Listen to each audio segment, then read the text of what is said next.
আযাবিন আলীম। হে বান্দারগণ, আমি কি তোমাদেরকে এমন একটি ব্যবসার সন্ধান দেব যা তোমাদেরকে জাহান্নামের কঠিন আযাব থেকে রক্ষা করবে, আর তা হচ্ছে তুমিনুনা বিল্লাহি ওয়া রাসূলিহি, তোমরা আল্লাহ এবং রাসূলের উপর বিশ্বাস স্থাপন করবে। ওয়া তুজাহিদুনা ফি সাবিলিল্লাহি বিআমওয়ালিকুম ওয়া আনফুসিকুম, তোমরা মাল এবং জান দ্বারা আল্লাহর রাস্তায় সংগ্রাম করবে। যালিকুম খায়রুল লাকুম ইন কুনতুম তা'লামুন, এটাই তোমাদের জন্য উত্তম যদি তোমরা তা পালন করো। আর যদি তোমরা জান এবং মাল দিয়ে আল্লাহর রাস্তায় সংগ্রাম করো, তার আল্লাহ পুরস্কার ঘোষণা করেছেন, ইয়াগফির লাকুম যুনুবাকুম, আল্লাহ তোমাদের গুনাহসমূহ maaf করে দিবেন। বলেন সুবহানাল্লাহ। ওয়া ইউদখিলকুম জান্নাতিন তাজরি মিন তাহতিহাল আনহার, আল্লাহ তোমাদেরকে এমন একটি জান্নাতে প্রবেশ করাবেন যে জান্নাতের তল দিয়ে ঝর্ণা দ্বারা প্রবাহিত। সুবহানাল্লাহ। আমাদের মূল মঞ্জিল বা লক্ষ্য উদ্দেশ্য দুনিয়ার কোনো ক্ষমতা নয়।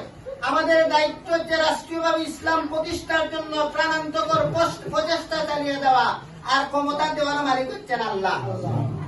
এই বাংলাদেশের জনগণ যদি মেহেরবানি করে দয়া করে দাঁড়িপাল্লাবতীকে ভোট দেওয়ার মাধ্যমে রাষ্ট্রীয় দায়িত্ব আমাদের উপর হস্তান্তর করে, তাহলে আমরা কথা দিচ্ছি মানুষের ভোটাধিকার যাতে আমানতের যাতে খেয়ানত না হয়, ইনসাফ প্রতিষ্ঠার জন্য আমরা আমাদের সর্বোচ্চটুকু দিয়ে আমরা আমাদের দায়িত্ব পালন করবো ইনশাআল্লাহ। আমরা মানুষের কল্যাণে, দেশের কল্যাণে, এলাকার উন্নয়নে আমরা ভূমিকা পালন করবো ইনশাআল্লাহ। সম্মানিত উপস্থিতি, আসুন আমরা আল্লাহর দ্বীনকে বিজয়ী করার জন্য আমরা আমাদের মেধা, আমাদের যোগ্যতা, আমাদের পরিশ্রম আমরা সবকিছু উজাড় করে দিয়ে যাতে আল্লাহর দ্বীনের প্রতিষ্ঠার সংগ্রামে আমরা শামিল হতে পারি, সেই উদাত্ত আহ্বান রেখে আপনারা সবাই কষ্ট করে আজকের এই প্রোগ্রামে উপস্থিত হয়েছেন।